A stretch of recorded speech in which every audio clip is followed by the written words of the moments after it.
부활절 두 번째 주일을 맞이하는 여러분의 삶과 가정에 부활하신 주님의 은혜와 평강이 함께 하시길 빕니다. 그런데 여기 계신 분들은 다 어디 가셨죠? 다 뒤로 가셨어요. 오늘 설교는 지난 약 3개월간 살펴본 누가복음 말씀의 마지막 장입니다. 그리고 승천에 관한 말씀이에요. 사실 승천은 교회에서 가장 덜 주목받는 주제인 것 같습니다. 저도 생각해 보니까 승천을 주제로 설교해 본 적이 별로 없는 것 같아요. 사실 우리가 예수님이 태어나신 것을 기념해서 성탄절을 지키고, 예수님이 돌아가신 날 성금요예배를 드리고, 예수님이 부활하신 날을 우리가 기뻐하면서 셀러브레이트 하잖아요. 그런데 부활 후 40일 되는 날 승천일이 있어요. 근데 대부분 중요하게 생각하지 않고 승천일이 있었나 모르는 분들도 많습니다. 그래서 부활절 계속 첫째 주, 둘째 주, 셋째 주 이렇게 하다가 그냥 성령 강림 주일로 넘어가곤 합니다. 하지만 본래 교회 전통에서 승천일은 매우 중요한 절기였고, 지금도 유럽의 많은 나라들은 승천일, 승천대축일을 나라의 공휴일로 정하고 아예 직장과 학교가 쉬는 나라들이 많습니다. 그만큼 승천일은 교회 전통의 중요한 날이었던 것이죠. 우리 생각엔 조금 낯설죠. 승천이 뭐 그렇게 중요한가, 부활하셨으면 됐지 뭐 그것까지 그렇게 지키나 싶습니다. 사실 마태, 마가, 누가, 요한복음 이 복음서 저자들 중에 예수님의 실제 승천 모습을 묘사한 저자는 누가밖에 없습니다. 누가는 누가복음과 사도행전을 썼는데 이 두 책만이 예수님이 실제로 하늘로 올라간 사건을 묘사합니다. 오늘 본문 51절에 보면 베다니에 모인 제자들을 축복하실 때에 예수께서 그들을 떠나 하늘로 올리셨다고 말하죠. 사도행전 1장 9절에 보면 이 말씀을 마치시고 그들이 보는데 올려져 가시니 구름이 그를 가리어 보이지 않게 됐다, 이렇게 말합니다. 그러니까 이 두 말씀을 종합해서 보면 이런 상황이었던 것 같아요.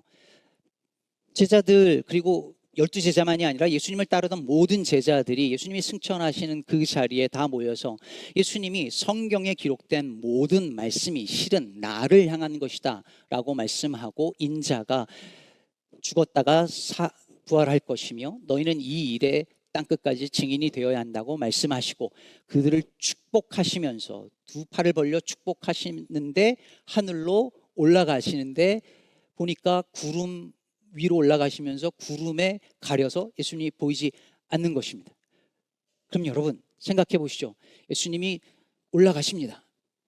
올라가세요. 구름을 넘어서 쭉 계속 올라가서 어디까지 올라가셨을까요? 대기권 바깥으로 계속 올라가서 우주로 올라가면 거기 위에 천국이 있는 걸까요? 예수님이 최초의 우주인이셨던 걸까요? 구름 타고 쭉 올라가면 거기 우리가 그토록 가고 싶은 천국이 있는 걸까요? 어릴 적 주일학교에서 그런 불렀던 찬양이 있었습니다. 저 높은 우주에 천국을 만들고 주 믿는 자들 오라네. 주일학교 좋은 데 나오신 분만 지금 따라하고 계십니다. 지난번에 사개오 노래도 모르시더니 이건 아시죠? 그러면 나는 구원 열차 올라타고서 하늘 날아가지요 빰빰. 그럼 여러분 생각해 보세요. 저 높은 우주에 하나님이 천국을 만드시고 구원 열차 타고 올라가면 거기 천국이 있냐는 거예요. 예수님이 승천하셔서 그렇게 쭉 올라가면 그 꼭대기에 천국이 있습니까? 그런 게 아니잖아요. 성경에서 하늘은 어떤 공간을 말하는 게 아닙니다. 하늘은 하나님이 계신 영역이죠. 하늘이어서 하나님이 계신 게 아니라 하나님이 계셔서 하늘인 것입니다. 그래서 하늘은 땅과 구별된 어떤 영역이에요. 땅에 속한 사람이 함부로 갈 수 없는 영역이 하늘이라는 것입니다. 그런데 여러분, 땅에 속한 우리가 하늘에 이를 수 없는데 그 하늘과 땅을 연결하러 오신 분이 누구예요? 우리 주 예수 그리스도시죠. 예전에 제가 공부에 대해서 말씀드렸던 거 기억을 많이 하실 것입니다. 한자로 공부가 무슨 뜻이라고 했죠? 공, 하늘과 땅을 연결한다는 뜻이고, 부, 하늘과 땅을 연결하는 주체가 사람이라는 뜻이다. 공부는 학교에서 하는 그 공부만이 공부가 아니라 하늘과 땅을 연결하는 것이 공부다. 그런데 예수께서 하신 그 일이 예수님이야말로 하늘과 땅을 연결하러 오신 분이라는 거죠. 하늘의 영광을 버리고 이 땅에 사람의 모양으로 나타나셔서 사시는 동안 하신 일이 무엇이었냐면 하늘의 뜻이 땅에서도 이루어지게 하는 그 일, 하나님의 나라가 땅에 임하는 그 일을 위하여서 전하시고 기도하라고 하셨고, 그렇게 사시다가 죽음의 권세를 이기시고 부활하시면서 다시 하늘로 올라가시면서 하늘과 땅을 연결하는, 하나님과 세상을 연결하는 그 주님의 사명을 완수하신 거죠. 그러므로 여러분, 예수님의 승천을 단순히 예수님이 저렇게 죽은 다음에 슉 올라가서 천국 가셨으니 우리도 죽은 다음에 우리의 영혼이 천국으로 저렇게 올라가겠구나라고 믿게 하는 교리로 생각하시면 곤란합니다. 그렇게 하는 것은 예수님이 하늘에 올라가시는 모습을 쳐다보고만 있었던 제자들과 같아지는 거죠. 제자들이 하늘 쭉 보고 있으니까 흰 옷 입은 두 사람이 사도행전 1장에 나오잖아요. 갈릴리 사람들아, 어찌하여 하늘을 쳐다보느냐? 너희 가운데서 하늘로 올려지신 이 예수는 하늘로 가심을 본 그대로 오시리라 말합니다. 이게 무슨 말이에요? 너희들이 할 일은 하늘만 보고 있는 것이 아니라는 거예요. 교회 나와가지고 땅의 현실이 어떻게 됐든 상관없이 하늘만 쳐다보고 있어서 되는 게 아니라는 거예요. 뭘 해야 될까요? 땅 끝까지 이르러 내 증인이 되라 하십니다. 하늘의 뜻이 땅에서도 이루어지는 일을 위하여 살라는 것입니다. 하늘만 보는 것이 아니라 하늘의 시선으로 땅의 현실을 보라는 것입니다. 조선 초에 민인생이라는 사관이 있었답니다. 사관이 뭐 하는 사람이죠? 보고 들은 것을 있는 그대로 적어서 역사로 남기는 사람이 사관이죠. 그런데 어느 날 태종이 편전에 있는데 이 사관 민인생이 들어오니까 짜증을 내면서 편전은 내가 쉬는 곳이니까 사관 들어오지 말라고 했답니다. 그러자 민인생이 임금과 대신이 정사를 돌보는 편전에 사관의 출입을 금하면 어찌하느냐고 직언을 하면서 이렇게 덧붙입니다. 사관은 곧게 써야 합니다. 제 위에는 하늘이 있습니다. 왕 앞에서 제 위에 하늘이 있습니다라고 말한 거예요. 제 위에 하늘이 있다, 이 말이 여러분에게는 어떻게 들리십니까? 그 어떤 힘이 나를 짓누르려고 해도 내 위에 하늘이 있으니 나는 함부로, 그 어느 누구도 나를 함부로 억압할 수 있게 두지 않겠다. 내 위에 하늘이 있으니 나는 불의하게 살지 않겠다. 내 위에 하늘이 있으니 그 어떤 세상의 권력과 불의가 나를 위협한다 할지라도 나는 쪼그라들지 않겠다라는 선언인 것이죠. 내 위에 하늘이 있다는 것을 아는 사람은 함부로 살 수 없습니다. 하늘을 우러러 한 점 부끄러움이 없기를 바란다는 그 말은 하늘을 거울 삼아 이 땅에서 부끄럽지 않게 살겠다는 것입니다. 부활하시고 승천하신 주님을 믿는다는 것은 땅의 현실이 아무리 견고해 보일지라도 하늘의 통치가 땅에 임할 것을 믿는 믿음으로 절망하지 않을 수 있습니다. 누가가 예수님의 승천 장면을 묘사할 때 그리고 1세기 독자들이 이 성경의 승천 장면을 읽을 때 그 당시 유대인들은 거의 틀림없이 구약 성경에 나오는 한 성경 한 챕터의 내용을 자동적으로 떠올렸을 것입니다. 그게 뭘까요? 어딜까요? 다니엘서 7장입니다. 다니엘서 7장에서 인자 같은 이가 하늘 구름을 타고 옛적부터 있었던 이, 즉 하나님 앞에로 가서 나라와 권세와 영광을 부여받습니다. 왕권을 얻는 거예요. 그러니까 누가가 볼 때 예수님의 승천은 다니엘서 예언, 다니엘이 본 환상이 성취된 사건이죠. 예수께서 승천하여 하늘 구름 위로 올라가사 하늘 아버지께로 가서 하나님 나라의 왕위를 부여받는 장면인 것입니다. 그래서 대제사장들과 서기관들이 예수님을 신문하는 그 누가복음 22장에서 예수께서 뭐라고 말씀하십니까? 이제부터는 인자가 하나님의 권능의 우편에 앉아 있을 것이라고 말씀하신 거죠. 하나님 우편에 앉으셔서 온 나라를 통치할 권한을 아버지로부터 부여받은 것입니다.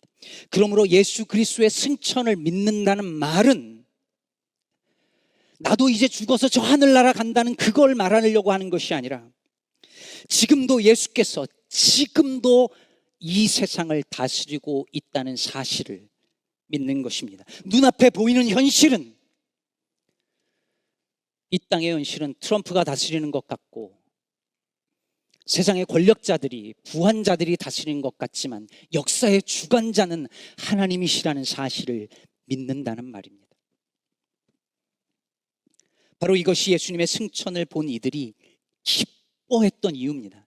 여러분, 오늘 말씀 52절과 53절을 보세요. 그들이 그에게 경배하고 큰 기쁨으로 예루살렘에 돌아가 늘 성전에서 하나님을 찬송하니라. 여러분, 예수님이 가셨어요. 떠나가셨는데 그럼 어때야 돼요? 슬퍼해야 되잖아요. 근데 크게 기뻐했다 그랬어요. 왜 기뻐합니까? 이제 정말 예수께서 하늘에 오르사 이 세상 나라를 다스리시고 하나님 나라의 주권자로 오심을 믿을 수 있게 되었으니 기뻐하며 찬송하는 거죠. 제가 너무 좋아하는 이야기인데요, 어느 선교사님이 한 아이에게 물었습니다. 얘야, 너는 하나님이 어디 계신 줄 아니? 그랬더니 아이가 대답합니다. 선교사님은 하나님이 안 계신 곳이 어딘지 아세요? 하나님이 안 계신 곳이 어디 있어요? 여러분, 만일 예수님이 부활 승천하지 않으셨다면 팔레스타인 땅에만 계셨겠죠. 그러나 부활하시고 승천하심으로 말미암아 그분이 안 계신 곳이 없게 되었습니다. G.K. 체스터턴에게 기자가 물었습니다. 만약에 예수님이 부활하셔서 나타나신다면 뭐라고 하겠습니까? 그가 대답했습니다. 지금 여기 와 계십니다. 여기 계십니다.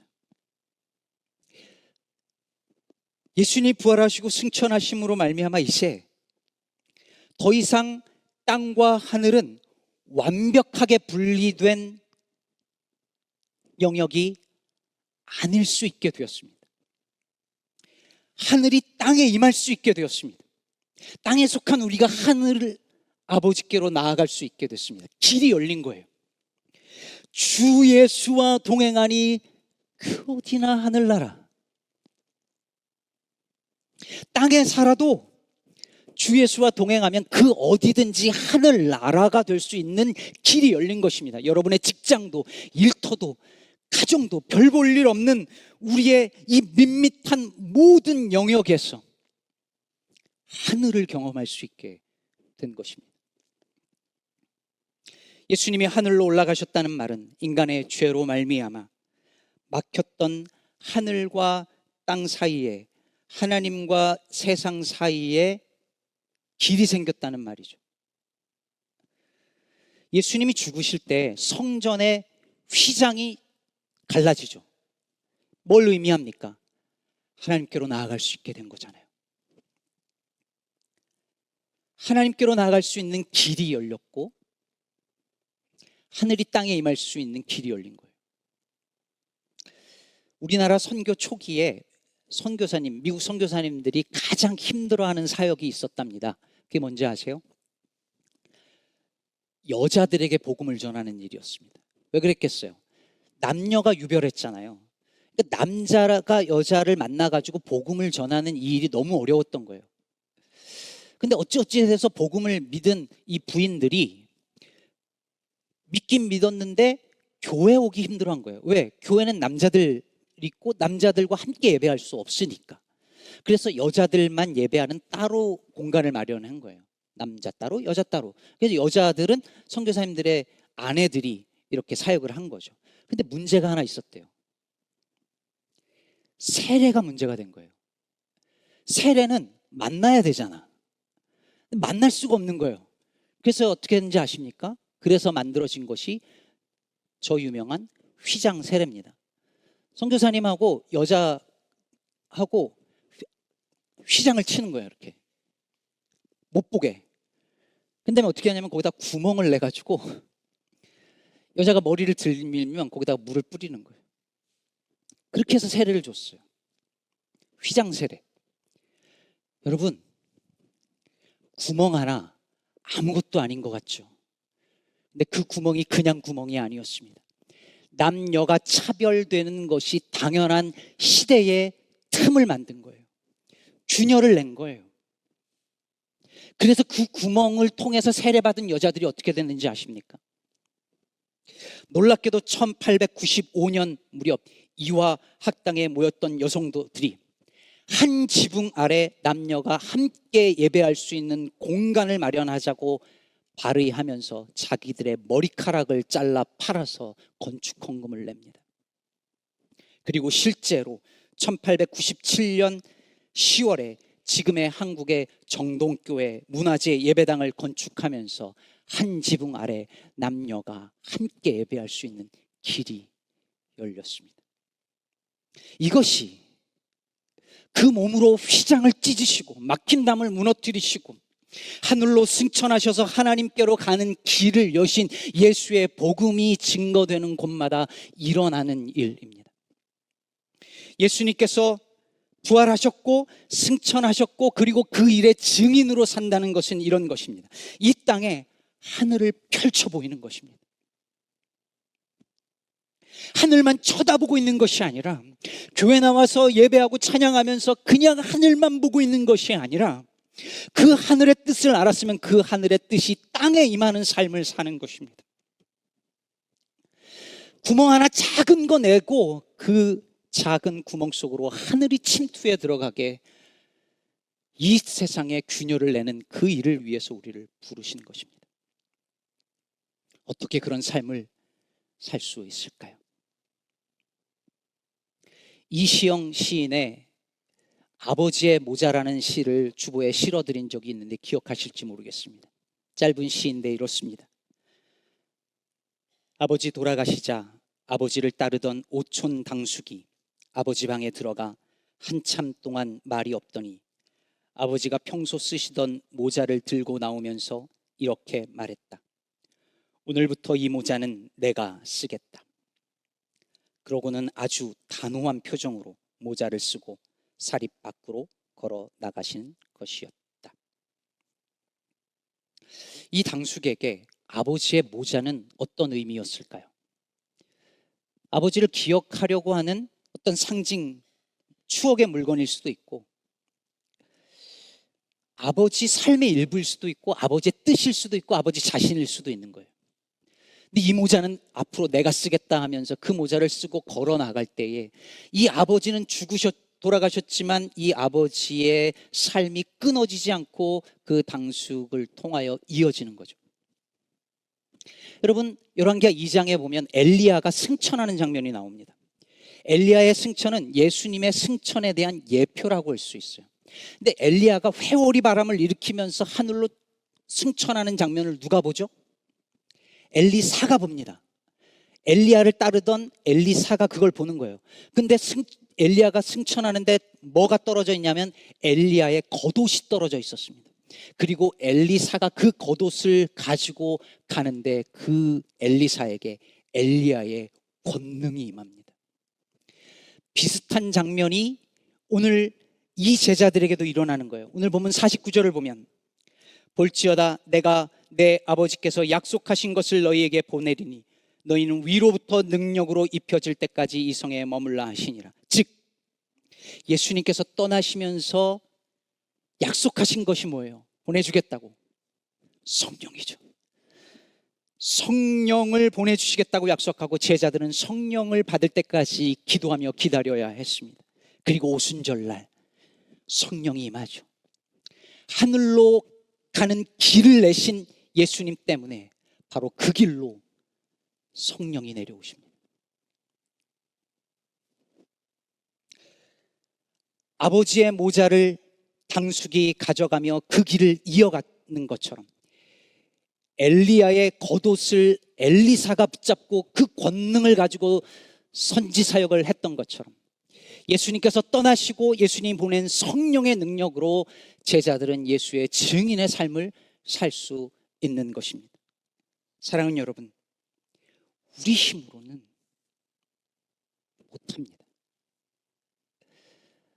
이 땅에서 하늘 뜻을 펼치며 사는 거 어렵습니다. 땅의 중력이 너무 강합니다. 그래서 우리는 하늘의 주님께서 보내신 성령님, 이 땅에 내려오신 하늘의 성령님, 하늘을 가르면서 내려오신 성령님의 권능이 필요한 거예요. 그러므로 사랑하는 여러분, 성령을 구하시기를 바랍니다. 성령의 능력을 덧입으시기를 바랍니다.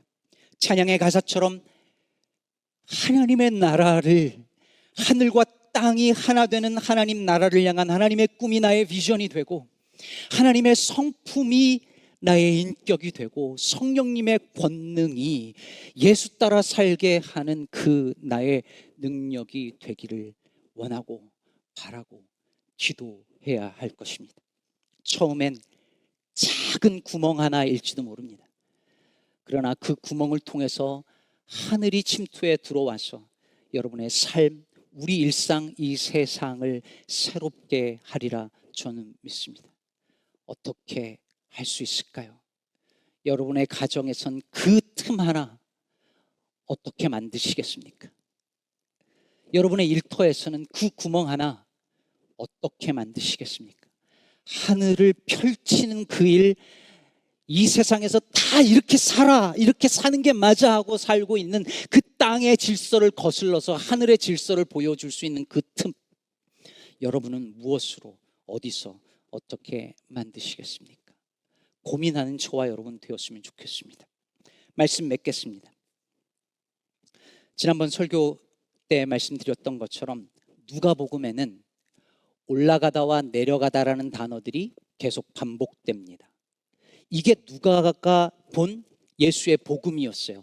높은 것은 낮아지고 낮은 것은 높아집니다. 높은 산은 낮아지고 골짜기는 메워집니다.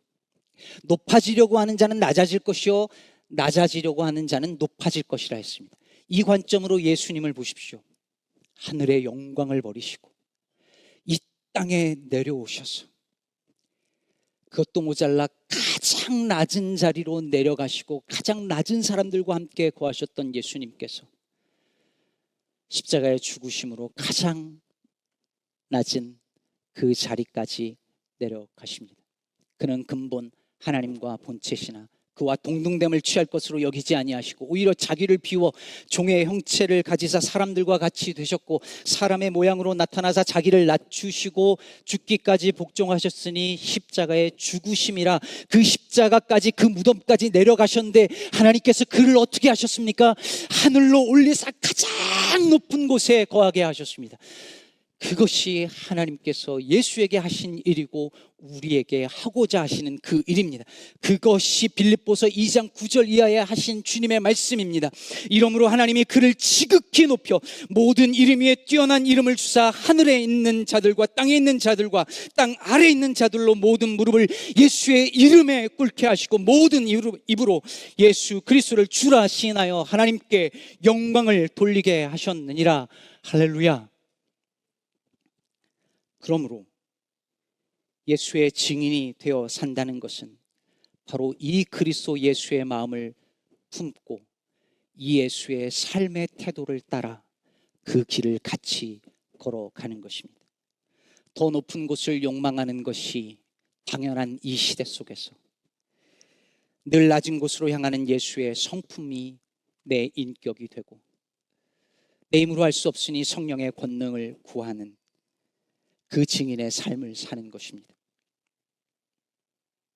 성령께서 여러분 안에 충만하셔서 우리 안에 가득하셔서 우리로 예수 따라 살게 하시고 그 길 끝에 하늘이 있기를, 하늘 아버지가 있기를 기도할 때에 들어주실 것입니다.